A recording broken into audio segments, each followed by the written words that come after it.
Je fais la lecture dans ma Bible, vous suivez dans la vôtre, Exode 25, verset 1er. L'Éternel parla à Moïse et dit: parle aux enfants d'Israël qu'ils m'apportent une offrande. Vous la recevrez pour moi de tout homme qui la fera de bon cœur. Voici ce que vous recevrez d'eux en offrande: de l'or, de l'argent et de l'airain, des étoffes teintes en bleu, en pourpre, en cramoisi, du fin lin et du poil de chèvre, des peaux de bélier teintes en rouge et des peaux de dauphin, du bois d'acacia, de l'huile pour le chandelier, des aromates pour l'huile d'onction et pour le parfum odoriférant, des pierres d'onyx et d'autres pierres pour la garniture de l'éphod et du pectoral. Ils me feront un sanctuaire et j'habiterai au milieu d'eux. Vous ferez le tabernacle et tous ses ustensiles d'après le modèle que je vais te montrer. Que Dieu bénisse sa parole. Ce matin, pour vous parler dans la continuité de la série que nous avons entamée la semaine dernière, je veux m'appuyer sur le thème suivant: le peuple de la foi. L'Éternel parle à nos cœurs, donne clarté et précision à mes propos. Donne-moi de parler non pas seulement comme un homme qui s'appuie sur son savoir ou sur son intelligence. La Bible dit: c'est poussé par l'Esprit que les hommes ont parlé de ta part. Pousse-moi, Saint-Esprit, et je promets de lui rendre la gloire. Éternel, glorifie ton nom. Brise ce qui doit être brisé, restaure ce qui doit être restauré, mais ne nous laisse pas dans l'état dans lequel tu nous as trouvés. C'est ce que je demande et que j'obtiens au nom de Jésus. Amen. Prenez place si vous le pouvez. Merci beaucoup. Merci, porte des cieux.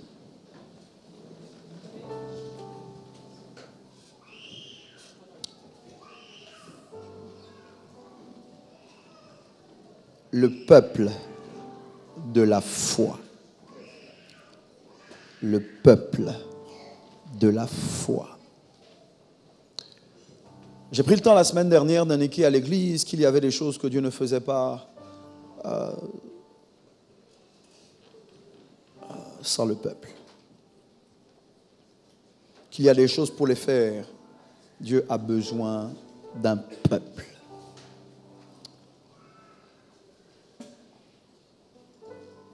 Pour être sûr de rester dans le temps qui m'est imparti ce matin, je veux maintenant poser un décor pour nous permettre d'apprécier avec plus d'exactitude la scène que j'ai lue dans le livre d'Exode. Vous êtes conscients, pour ceux qui connaissent un peu l'histoire du peuple d'Israël, qu'au moment où Dieu parle à Moïse dans Exode 28, ils sont dans le désert. Ils sont en transition. Ils viennent de partir de l'Égypte et ils se rendent à Canaan. Mais au milieu du chemin, Dieu demande qu'on bâtisse pour lui un tabernacle, qu'on fabrique un tabernacle. Mais il est spécifique sur les éléments qui doivent être utilisés pour fabriquer son sanctuaire. C'est important qu'on vous rappelle que Dieu est dans les détails. Parfois, les gens ont le sentiment qu'ils peuvent offrir à Dieu ce qu'ils veulent, quand ils veulent et comme ils veulent. Mais Dieu a une volonté spécifique. Il sait exactement ce qu'il veut quand il vous demande quelque chose. Dieu est le genre d'individu qui ne pose pas une question sans en avoir la réponse. S'il te demande où es-tu, il sait où tu es, mais il veut que toi-même, tu le dises avec ta bouche. Quand Dieu te demande une offrande, il sait ce qu'il veut. Mais parfois, il ne dit pas exactement ce qu'il veut pour voir ce que ton cœur est prêt à lui offrir. Mais il y a des moments comme celui-ci où Dieu dit: voici ce que j'attends de toi en offrande. Vous devez comprendre que le peuple auquel Dieu s'adresse, Moïse en parle comme étant les enfants d'Israël, mais pour être un peu plus exact, ce sont les enfants d'Abraham. Les amoureux des Saintes Écritures savent qu'Israël est le fils d'Isaac qui s'appelait Jacob, dont Dieu a changé le nom alors qu'il l'a rencontré dans le désert.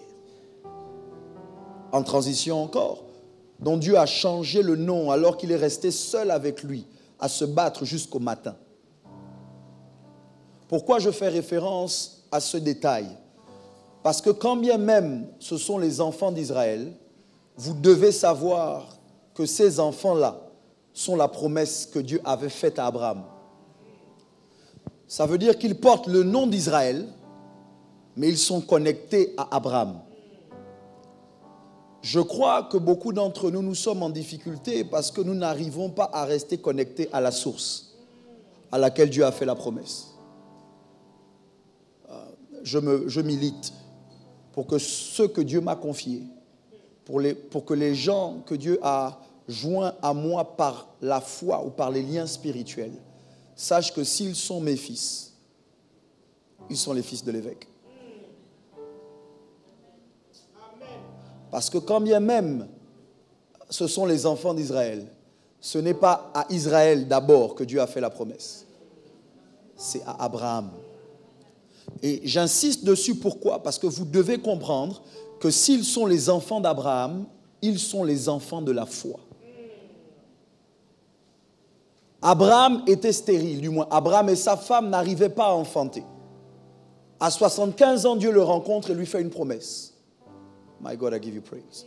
Et quand Dieu le rencontre et lui fait la promesse qu'il aura un enfant, que ce n'est pas son serviteur qui héritera, Dieu va très loin. Dieu dit à Abraham, sors, regarde les étoiles. Si tu peux les compter, telle sera ta descendance. Ça veut dire que Dieu a dit à Abraham que sa descendance sera aussi nombreuse que les étoiles dans le ciel. Donc quand bien même le peuple d'Israël s'identifie à Jacob, à Israël, la nation, ils doivent se souvenir que Dieu n'a pas commencé l'histoire avec Israël au moment où il le rencontre. Dieu commence avec Abraham. Et ça doit nous rendre humbles parce que je dis à quelqu'un ce matin, quel que soit ce que Dieu a commencé avec toi, ça n'a pas commencé avec toi. Il y a des moments où tu dois te rappeler que tu jouis de bénédictions que Dieu a promises à quelqu'un avant toi. En fait, je pense qu'il est important qu'on nous rappelle à l'Église que Dieu est un Dieu transgénérationnel. Que Dieu n'a pas le projet d'être seulement ton Dieu. Dieu a le projet d'être le Dieu de tes enfants. Quand ton voisin dit pas bien amen, dis amen à sa place. Dieu a le projet d'être le Dieu de tes petits-enfants. D'ailleurs, quand il parle de la bénédiction, il dit « Je bénis jusqu'à la 1000e génération ». Je crois donc que ce que Dieu fait avec toi ne doit pas s'arrêter avec toi. Ce que Dieu fait avec toi doit se poursuivre avec ta postérité, avec ta descendance. Que quelqu'un dise, ma descendance sera bénie. Yes, Lord, I heard you. Nous devons nous battre pour établir des alliances avec Dieu qui engagent plus que nous-mêmes. Si c'est vrai que la sorcellerie est héréditaire, je crois que la grâce est héréditaire. Si c'est vrai qu'il y a des malédictions générationnelles, je crois qu'il y a des bénédictions générationnelles.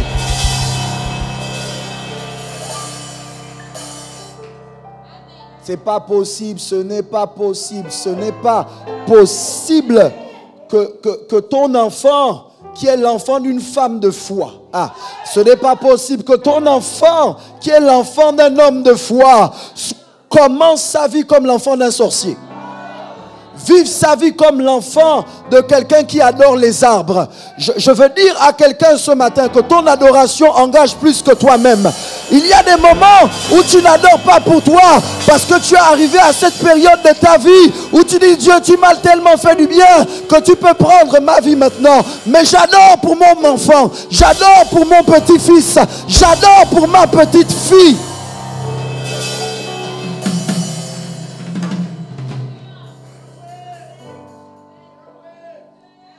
Quand Abraham payait la dîme, Lévi était dans ses reins. Ce que tu fais n'est pas neutre. Ce que tu fais aujourd'hui n'est pas neutre. En faisant ce que tu fais avec Dieu, tu es en train de positionner ta descendance sur le chemin de la gloire. Tu positionnes ta descendance sur le chemin de la grâce. Abraham est un homme de foi. Abraham est un homme de foi. C'est à cet Abraham-là que Dieu parle. Alors qu'il n'a même pas encore Isaac, alors qu'il n'a même pas encore les enfants, Dieu lui parle et Dieu lui dit, écoute, ta descendance sera esclave pendant 400 ans en Égypte, dans un pays étranger. Mais il explique à Abraham qu'après cet esclavage, ils sortiront libres, riches, et ils iront dans leur pays. Écoutez-moi bien s'il vous plaît, c'est crucial parce que je parle à un peuple, le peuple de la foi. Le peuple de la foi doit comprendre que quand bien même après Joseph en Égypte, un pharaon va se lever qui n'a pas connu Joseph et qui va faire entrer Israël dans l'esclavage. Le peuple d'Israël doit savoir à ce moment-là que l'esclavage qu'il vit, a été annoncé à l'avance.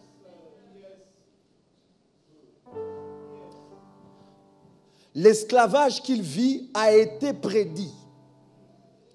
Mais écoutez, si Dieu a eu raison sur le début de l'épreuve, c'est qu'il aura raison sur la fin de l'épreuve. Qu'est-ce que tu dis, pasteur?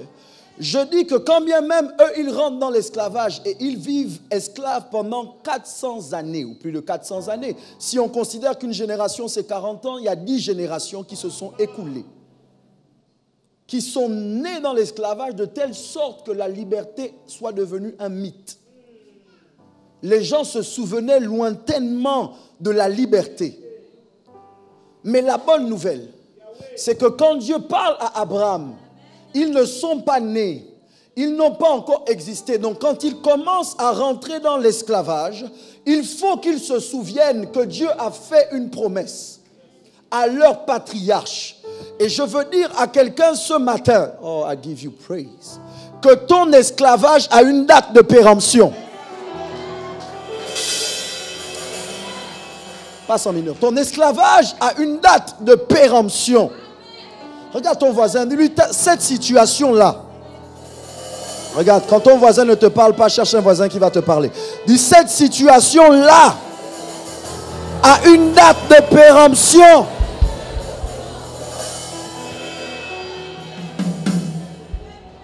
Même quand tu as le sentiment de ne pas voir le bout du tunnel, il faut que tu comprennes que si Dieu t'a fait rentrer dans la vallée de l'ombre de la mort, c'est qu'il a le projet de t'en faire sortir.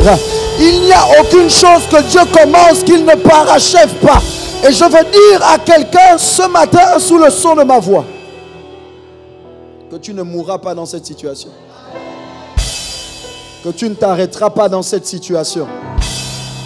Dis à quelqu'un que là où tu es, ce n'est pas ta destination.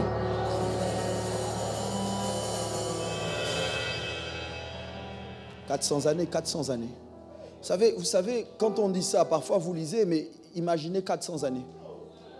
Bon, ok, je vais d'abord essayer de ne pas aller là-bas. Imaginez 40 ans. On va un peu pousser. Imaginez 50 ans. On pousse un peu. Imaginez 60 ans. Maintenant, 400 années. Vous savez, quand moi je pense à 400 années d'esclavage, à un moment, les gens ne connaissent plus ce que c'est la liberté. Au point où on dit même à l'enfant qui naît dans l'esclavage et qui naît dérangé par l'esclavage et qui dit papa, on a toujours été esclave. Ah mon fils, il y a très longtemps, on était libre. On est rentré dans ce pays par Joseph. Mais mon fils, c'est fini. Aujourd'hui, on est esclave. L'enfant qui naît ne peut pas rêver à la liberté. Ne peut pas aspirer à la liberté. Parce que quand tu vas vouloir rêver dans la famille d'un esclave, on va te rappeler petit. Avant toi, il y a des gens qui ont rêvé, ils sont morts dedans. Moi qui te parle, mon père était esclave. Le père de mon père était esclave. Le père du père de mon père était esclave. Le père du père du père du père de mon père était esclave. qu'est-ce qui te fait croire que toi, tu deviendras libre? C'était vrai les premières 100 années. C'était vrai les 200 années. C'était vrai alors qu'on arrive à la 300e année. Mais quand on commence à arriver à 400 et qu'un enfant naît à ce moment-là, la Bible dit que lui, il va décider que si c'était vrai pour ses parents, ce ne sera pas vrai pour lui. Je ne sais pas dans quoi tu es né. Mais je te dis que tu dois décider que tes enfants ne connaîtront pas l'esclavage que tu as connu. J'aime pas vos amens. Je suis en train de dire que tu dois prendre la décision que tes enfants ne connaîtront pas l'esclavage que tu as connu.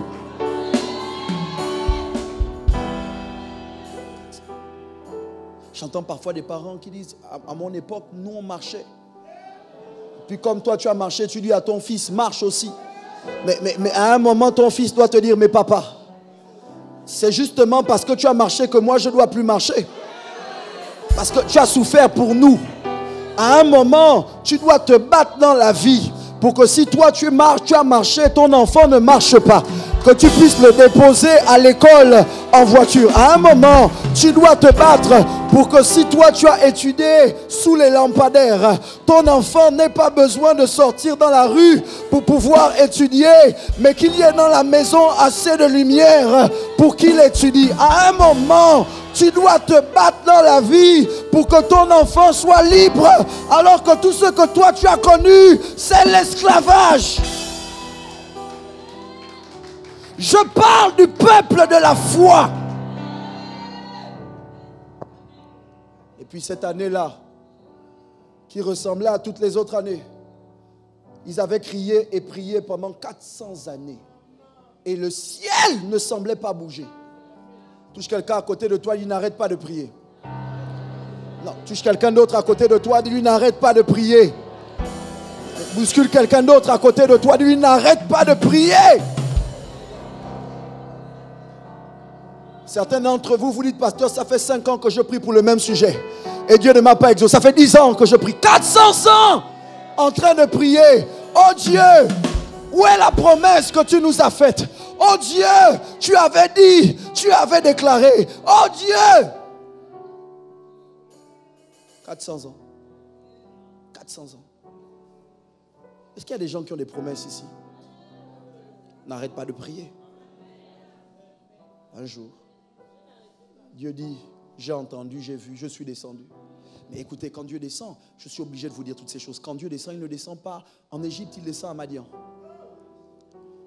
Écoutez, pourquoi c'est crucial? Parce que les gens crient, les gens pleurent. Ils prient et Dieu ne descend pas.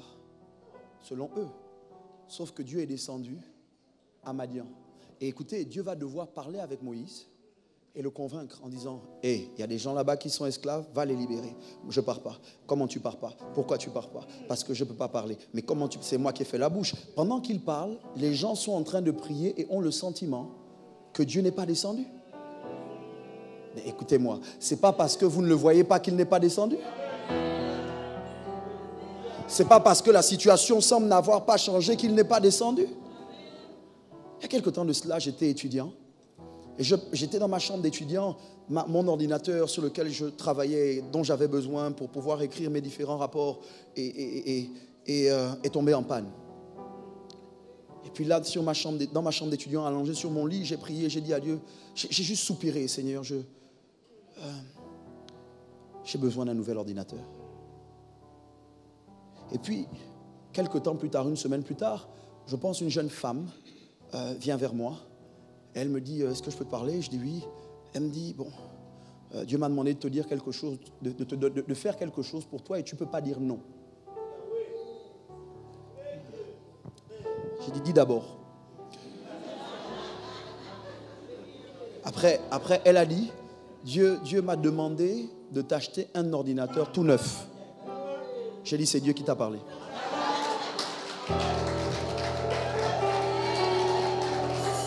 Mais attendez, Pourquoi c'est crucial? Je parle au peuple de la foi. Pourquoi c'est crucial? Pourquoi je vous parle de cette histoire? Parce que quand elle me raconte l'histoire, elle me dit, écoutez-moi bien, elle me dit, ça fait 1 semaine que je me bats avec Dieu. Je l'ai regardé. Je dis, dans mon cœur, pourquoi tu es rebelle comme ça? Non, non, non. Et parce que je veux que vous compreniez. Ça fait donc 1 semaine que Dieu m'avait exaucé.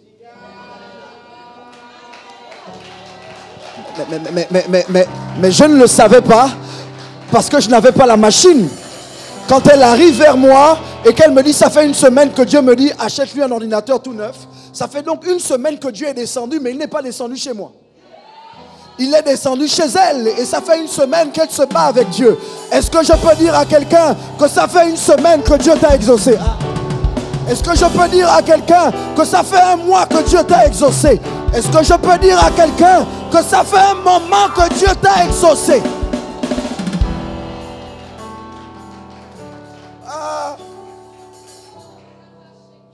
Voilà ce que je veux qu'on fasse, c'est prophétique. Assis à ta place ou debout comme tu veux, mais je veux que tu dises, la personne qui tient mon exaucement, oh, viens vers moi maintenant.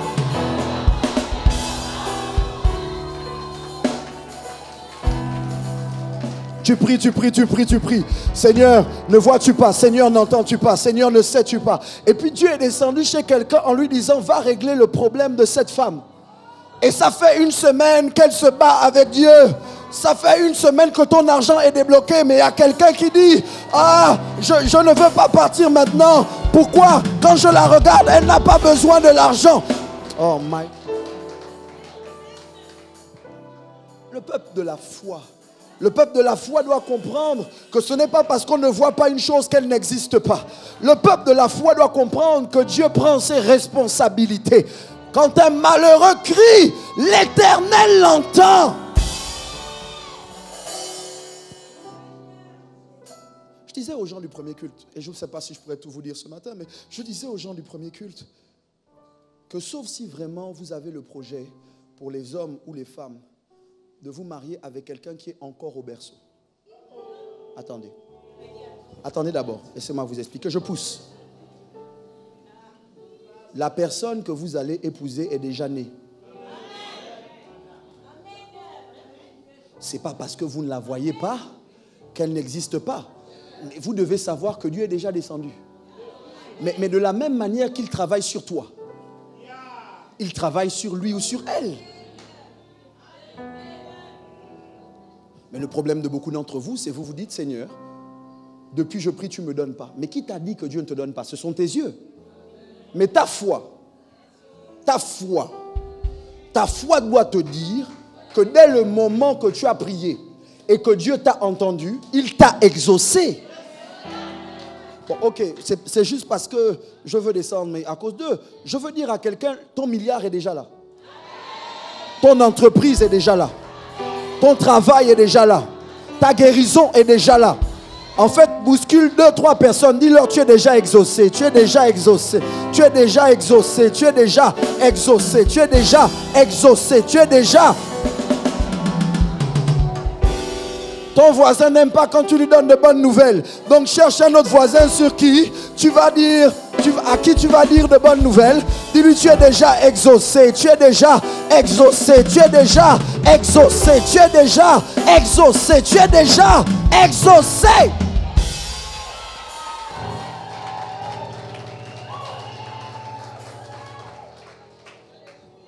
Le peuple de la foi doit comprendre donc comment Dieu fonctionne. Parce que le peuple de la foi est esclave. Le peuple de la foi est esclave. Et Pharaon jure qu'il ne va pas les laisser partir. Et Pharaon est convaincu qu'il a le pouvoir sur le peuple de Dieu. Ça vous est arrivé d'avoir le sentiment qu'il y a des hommes qui pensent qu'ils ont le pouvoir sur vous. Ils pensent qu'ils peuvent faire la pluie et le beau temps dans ta vie. Ils pensent que parce qu'ils ont un peu de pouvoir, ils peuvent déterminer si tu manges ou si tu ne manges pas. Parce qu'ils ont un peu de pouvoir, ils peuvent déterminer si tu te prosternes ou si tu ne te prosternes pas. Pharaon est convaincu qu'il a le pouvoir. Mais il ne sait pas que ce peuple-là, c'est le peuple de la foi. Moïse arrive, parce que Dieu envoie Moïse. Et j'en parlerai tout à l'heure, mais Dieu envoie Moïse pour délivrer. Dieu envoie Moïse pour délivrer le peuple d'Israël. Quand Moïse arrive, Pharaon intensifie les travaux. Et c'est là où certains d'entre vous, vous ne comprenez pas, parce que votre vie n'est pas une vie de foi, mais vous prenez tout charnellement, vous analysez les choses par l'intelligence. Parce que, écoutez, Dieu vient de descendre, il a envoyé l'homme de la situation pour les libérer. Et dès que l'homme arrive et parle à Pharaon, Pharaon se met dans une colère noire. Il dit, ce peuple est paresseux. Ils vont sentir leur douleur. Il dit, j'intensifie leurs travaux. Le peuple est dans les palabres parce que Dieu vient de rentrer en scène. Avant que Dieu n'intervienne, on n'avait pas... Ils étaient esclaves, mais ils géraient. Depuis que Dieu est rentré en scène, le fardeau, le joug a augmenté. Vous est-il arrivé d'avoir le sentiment que depuis que Dieu s'est mêlé de votre palabre, avez-vous le sentiment que parfois vous avez envie de dire à Dieu non, pardon, Yako, pardon, laisse, je gère. Et puis Dieu rentre en scène et là, le problème devient plus grave. La dette augmente. Tu perds ton travail. C'est déjà la crise. L'enfant tombe malade, la voiture tombe en panne. L'eau rentre dans la maison. Et puis tu as envie de dire, mais depuis que je paie ma dîme là, on dirait que... Depuis que je prie là, on dirait que... depuis que je vais dans cette église là, on dirait que... Moïse va se plaindre vers Dieu. Moïse va dire à Dieu, mais qu'est-ce que tu me fais? Je t'avais dit de ne pas m'envoyer. Qu'est-ce que tu me fais? Dieu parle à Moïse et il y laisse. Il dit, Pharaon, j'endurcirai son cœur. Il dit, parce que je veux démontrer ma puissance. Le peuple de la foi doit donc comprendre que Dieu n'aime pas la facilité. Attendez, non, parce que vous ne comprenez pas. Vous ne comprenez pas. 400 années d'esclavage, Dieu certainement doit se dire, les enfants là, mes enfants, ne sortiront pas de là sur la pointe des pieds. Je veux que leur liberté soit fracassante. Je veux que tout le monde sache que je les ai libérés. Je veux que leurs ennemis sachent qu'ils ne sont pas n'importe qui. Il ne fallait pas les toucher. Et donc là, Dieu commence à faire des signes. Le sang, les grenouilles, la grêle. Signe après signe, à chaque fois que Pharaon n'en peut plus du signe, voici ce qu'il dit à Moïse, c'est bon. C'est bon. Calme ton Dieu. J'ai compris. Et dès que Moïse calme la situation, Pharaon s'endurcit encore. Ça ressemble à des presque libertés. Vous avez déjà eu des presque bénédictions? Des presque marchés? Des presque, on t'appelle, on te dit c'est bon. Et puis après, on ne te rappelle plus. Tu as passé le premier entretien, le deuxième entretien, le troisième entretien. Tu te dis que c'est bon, j'ai le boulot. Et puis après, on dit, on va vous rappeler dans 2 jours. Ça fait 2 mois. Tu avais déjà signé le contrat, c'était déjà bon. Et puis on te rappelle pour dire, finalement, on a changé d'avis. On a vu un problème sur le contrat, on le donne à quelqu'un d'autre. Presque bénédiction. Et puis toi, tu te dis, mais Seigneur, où es-tu? Il endurcit le cœur de Pharaon. Parfois, il endurcit le cœur de ton patron parce qu'il veut faire éclater sa gloire. Parfois, il endurcit le cœur de ton mari, le cœur de ta femme, le cœur de tes parents, le cœur de tes enfants parce qu'il veut faire éclater sa gloire. Et puis un jour,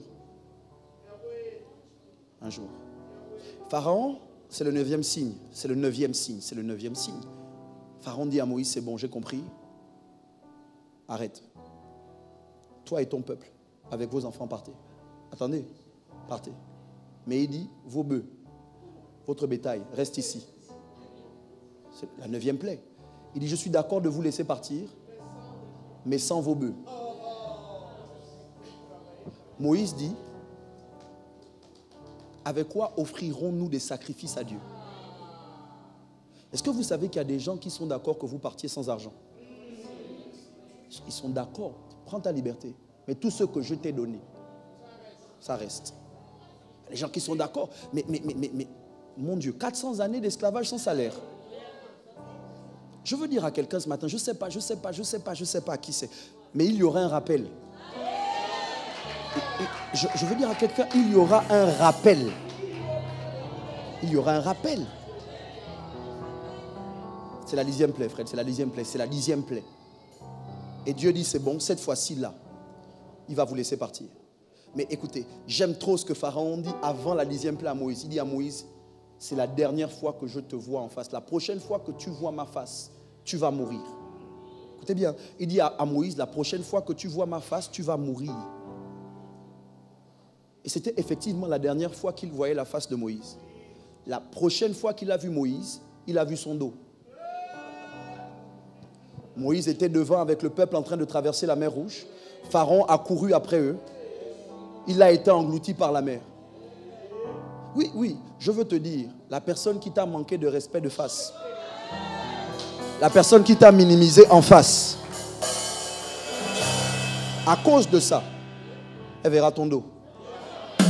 Ton dos. Ton dos. Bon, j'atterris parce que de très loin même. La 10e plaie arrive. Je dois vous montrer le texte. Il faut que vous voyez le texte. Parce que ça va être très fort. Exode 12, 35. Je vais lire. La 10e plaie arrive. Le sang coule. Les premiers-nés, mâles, meurent. Le sang de l'agneau sans défaut est mis sur les portes et les linteaux des Hébreux. Et puis là maintenant, Dieu décide de les faire sortir d'Égypte, mais Dieu décide qu'ils ne sortent pas les mains vides. Je parle au peuple de la foi. Exode 12, 35, la Bible dit ceci. Les enfants d'Israël firent ce que Moïse avait dit, et ils demandèrent aux Égyptiens des vases d'argent, des vases d'or et des vêtements. Ça veut dire que quand Dieu va libérer les Hébreux et qu'il va les sortir d'Égypte, ils vont sortir avec la richesse égyptienne. Oh, écoutez-moi bien. Dieu va leur donner des biens, des vêtements, des vases. Quand j'ai lu ce texte, j'ai bondi de joie dans mon cœur. Je me suis dit, l'argent arrive. C'était pas pour toi, c'était pour moi. Quand moi j'ai lu le texte, j'ai dit, l'argent arrive. Ça veut dire que quand Dieu me libère, Dieu n'aime pas la liberté où je ne peux pas. Il faut que quand je sorte de la prison, on sache que vraiment, sa vie a changé. Je sors de là, la liberté.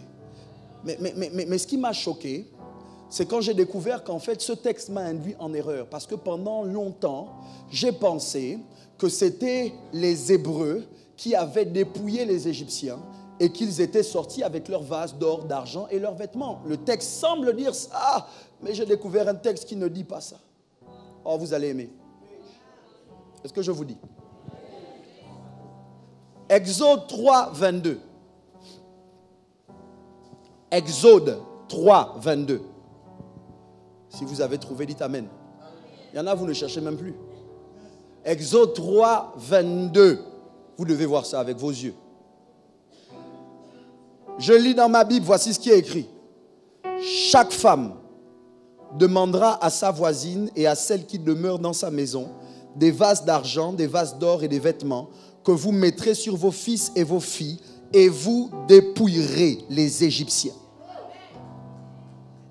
Écoutez-moi attentivement. Pendant longtemps, j'ai pensé que c'était les Hébreux, les Israélites. Et j'ai découvert que c'était à moitié vrai. Comme j'ai dit, Dieu est dans les détails. Ce sont les femmes du peuple hébreu qui ont dépouillé les femmes du peuple égyptien. Écoutez, c'est grave ce que je vais vous dire. Ça veut dire que quand Dieu a voulu enrichir Israël, il est passé par la femme.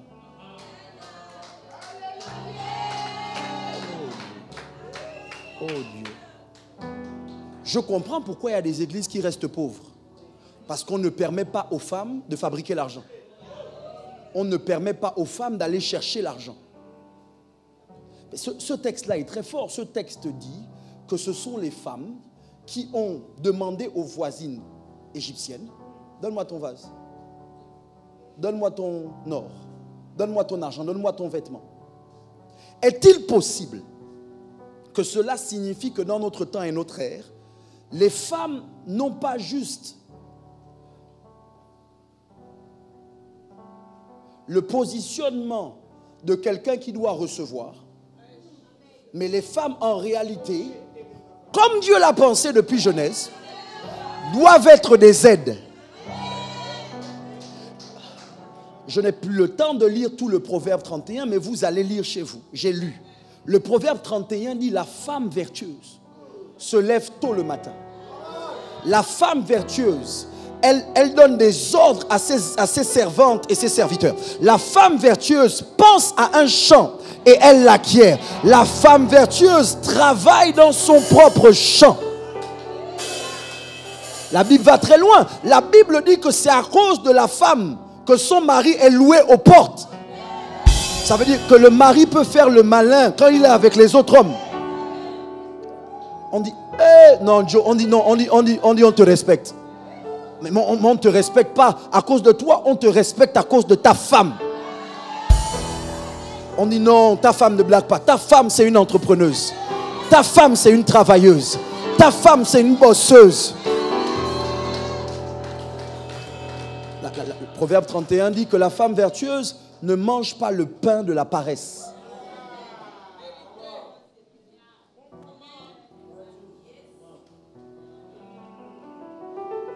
Mais suivez-moi. Ça veut dire qu'en réalité, il y a une responsabilité sur la femme.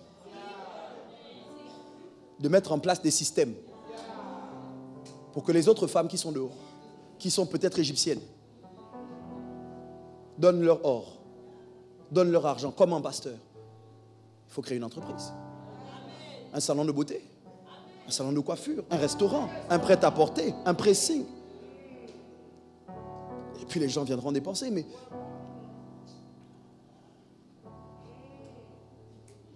les hommes, les hommes.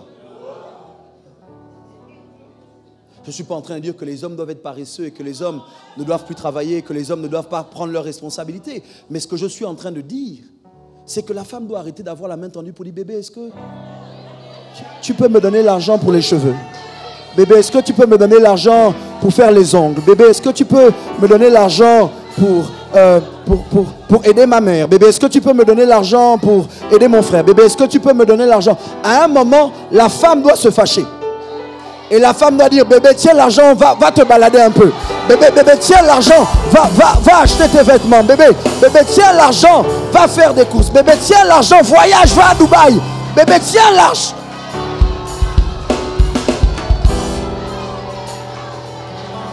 Où sont les femmes vertueuses dans cette salle?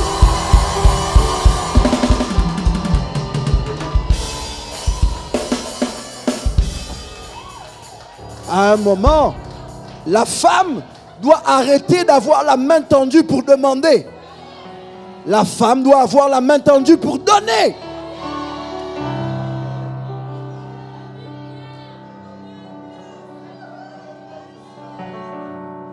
Je parle du peuple de la foi. La Bible dit que quand elles ont dépouillé les Égyptiennes, elles ont mis les vêtements et l'or sur leurs fils et leurs filles. Je veux dire à une femme ce matin, je veux dire à quelqu'un ce matin, qu'il y a des moments où prophétiquement, quand bien même c'est dur, tu es encore en Égypte, tu es encore dans une situation difficile, mais tu dois te lever prophétiquement et donner un nouveau vêtement à ton fils, donner un nouveau vêtement à ta fille. Parce que, écoutez-moi, on ne s'habille pas pour là où on est. On s'habille pour là où on va. Et donc tu habilles ton enfant pour lui dire: on sort de là. On est... Parce que, écoutez, ces enfants qui ont vécu dans l'esclavage, un jour voient leurs parents venir vers eux et la maman mettre un nouveau vêtement sur l'enfant et lui mettre de l'or. L'enfant n'a jamais porté l'or, jamais. Il n'a jamais porté l'or parce que c'était entre les mains des Égyptiens. Mais là, la maman commence à lui mettre des bijoux. Et maman sait pourquoi. Mon garçon, on est en train de sortir. Maman, pourquoi le nouveau vêtement? Parce qu'on est en train de sortir. Papa, pourquoi est-ce que tu me mets le collier d'or? Parce qu'on est en train de sortir. Donc ça veut dire que ce que je porte est une indication de là où je vais. Je ne m'habille pas pour là où je suis. Je m'habille pour là où je pars.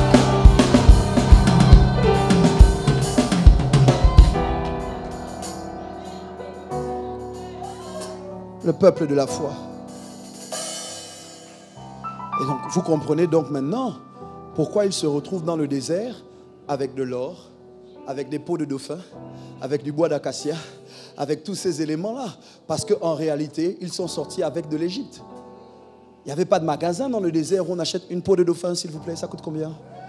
Il n'y avait pas de magasin dans le désert où on faisait les courses. C'est juste qu'ils sont sortis avec. Et maintenant qu'ils sont sortis avec, écoutez-moi bien, s'il vous plaît, Dieu parle à Moïse. Parce que le peuple de la foi doit avoir la foi en Dieu. Et c'est ce que j'essaie de vous dire. C'est pour ça que j'ai fait ces déclarations. Parce que vous devez recommencer à avoir foi en Dieu.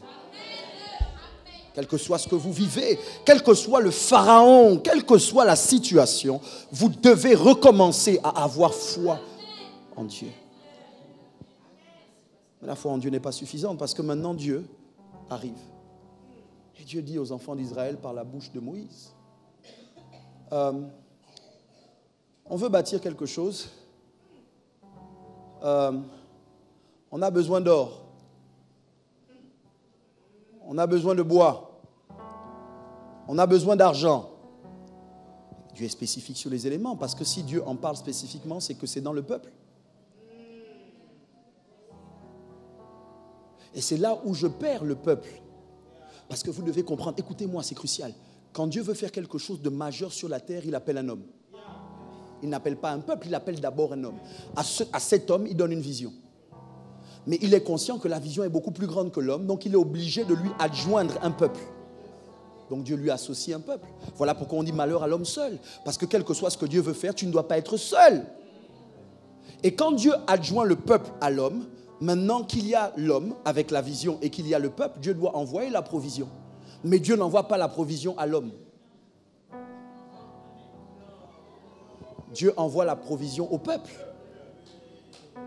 Écoutez-moi bien, ça veut dire que l'homme a la vision, le peuple a la provision. Sans le peuple, l'homme ne peut pas accomplir la vision. Mais sans l'homme, le peuple va gaspiller la provision. Parce que le peuple va investir l'argent dans quelque chose qui n'est pas la vision. Alors qu'en réalité, si Dieu donne la provision, c'est qu'il a une vision. Ça m'est arrivé parfois de recevoir de l'argent inattendu. Je vous prends un exemple. Quelqu'un te devait depuis. Et puis, plusieurs années plus tard, Yako. Plusieurs années plus tard, la personne, tu avais déjà oublié, la personne te donne l'argent, te rend. Elle apporte ce qu'elle te devait. Et parfois, elle met un bonus. Et puis là, tu as l'argent et tu te dis, oh, ça tombe bien, j'avais une facture. Oh, ça tombe bien, ma voiture. Oh, ça tombe bien, j'avais ceci. Mais moi, j'ai compris que quand Dieu envoie l'argent, avant de dépenser, tu as enlevé ta dîme, avant de dépenser, assieds-toi et demande à Dieu, c'est pourquoi. Parce que si tu as envoyé l'argent, c'est que tu as une vision. Et parfois, notre vision est en désaccord avec sa vision. Bref, on est dans le désert. Le peuple a eu foi en Dieu. Dieu leur a donné des biens. Mais est-il possible qu'en réalité, les biens que Dieu nous donne, nous n'en soyons que gérants? Parce que nous oublions que tout ce que nous l'avons reçu. Est-ce que Dieu est capable de venir te demander ta voiture en te disant, en fait, je t'ai demandé d'abord de garder. Le vrai propriétaire arrive. Et puis il te montre le propriétaire dans ton propre cœur à toi. Je ne te dis pas que quelqu'un... Non, dans ton propre cœur à toi. Toi-même maintenant tu luttes. Ma voiture que j'ai sué à avoir. Mon ami, est-il possible qu'en réalité Dieu ait fait transiter la voiture par toi? Et que c'est un test. La voiture, ça vous fait mal. On va aller doucement. 10 000, 100 000, okay? 1 million.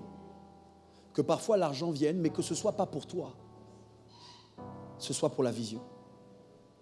Et donc, vous devez comprendre que nous ne pouvons pas être le peuple de la foi si en plus de la foi en Dieu, nous n'associons pas la foi en l'homme. Parce que c'est Moïse qui entend Dieu lui dire, va dire au peuple, donnez-moi ceci, donnez-moi cela. Eux-mêmes, ils n'ont rien entendu. Dieu ne leur a rien dit. Dieu parle par Moïse, donc le peuple doit faire confiance à Moïse. Que ce gars-là n'en a pas après notre argent. Il veut vraiment qu'on s'investisse dans la vision.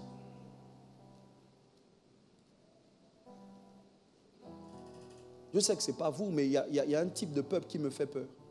C'est le peuple qui est capable de dire à l'homme que Dieu a mis devant eux, à l'homme que Dieu a utilisé pour les sortir de l'Égypte, à l'homme que Dieu a utilisé pour les sortir de l'esclavage.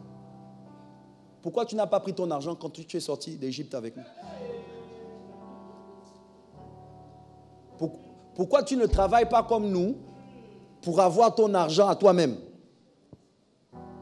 Je sais que ce n'est pas ici. Pourquoi? Et puis après, on entend des gens dans la ville dire, ce sont des bandits, ce sont des brigands, ils en ont après votre argent. Et vous, comme vous êtes ma boule, vous allez payer la dîme. C'est ta dîme qui enrichit le pasteur. C'est ton offrande qui achète les chaussures de sa femme. C'est à cause de ton argent qu'il met ses enfants dans la meilleure école. Et puis toi, ton enfant à l'école publique. Je sais que ce n'est pas ici. Pas ici. Mais le problème, c'est quoi? C'est que ces gens-là ne comprennent pas que la provision que Dieu donne au peuple, c'est pour la vision que Dieu donne à l'homme. Je conclus. 2 Chroniques 20, 20. 2 Chroniques 20, 20. La dernière partie du verset qui m'intéresse. La dernière partie du verset qui m'intéresse. 2 Chroniques 20, 20. Vous lirez dans vos Bibles, mais 2 Chroniques 20, 20 dit ceci. Confiez-vous en l'Éternel et vous serez affermis. Confiez-vous en ses prophètes et vous réussirez. Je ne veux pas toucher à tous les éléments du texte, mais ce qui m'importe ce matin, et s'il vous plaît, écoutez-moi, c'est que Dieu, par ce roi, dit, de la même manière, parce que le mot confier est le même, j'ai regardé en hébreu, c'est aman, c'est le même mot. Le mot utilisé pour dire confiez-vous est traduit par ayez foi en. Ayez foi en Dieu et il vous affermira. Ayez foi en ses serviteurs et vous prospérerez. Mais ce n'est pas votre réussite qui m'intéresse ce matin, non. Ce qui m'intéresse, c'est que le texte dit, la même foi que tu mets en Dieu, tu dois la mettre en l'homme de Dieu. Et c'est là où vous allez entendre des gens qui vont vous dire, non, moi je ne crois qu'en Dieu, je ne crois pas en l'homme. Parce que l'homme est faillible. Mais j'entends l'apôtre Paul qui dit aux chrétiens de Corinthe, soyez mes imitateurs comme je le suis de Christ. Pourquoi? Parce qu'il dit Christ, vous ne le verrez pas. Celui que vous verrez, c'est moi. Donc, au lieu de chercher à imiter un fantôme, imitez-moi. Ma prière ce matin, alors que je fais prier pour la fin, c'est que l'Église centrale et que ceux qui m'écoutent en direct deviennent un peuple, le peuple de la foi, le peuple qui croit en Dieu et le peuple qui croit en l'homme que Dieu a mis devant. Le peuple qui est d'accord de dire nous faisons confiance à Dieu pour nous sortir des situations difficiles. Nous faisons confiance à Dieu pour nous bâtir et nous planter. Et nous faisons confiance à l'homme de Dieu pour investir dans la vision que Dieu lui a donnée.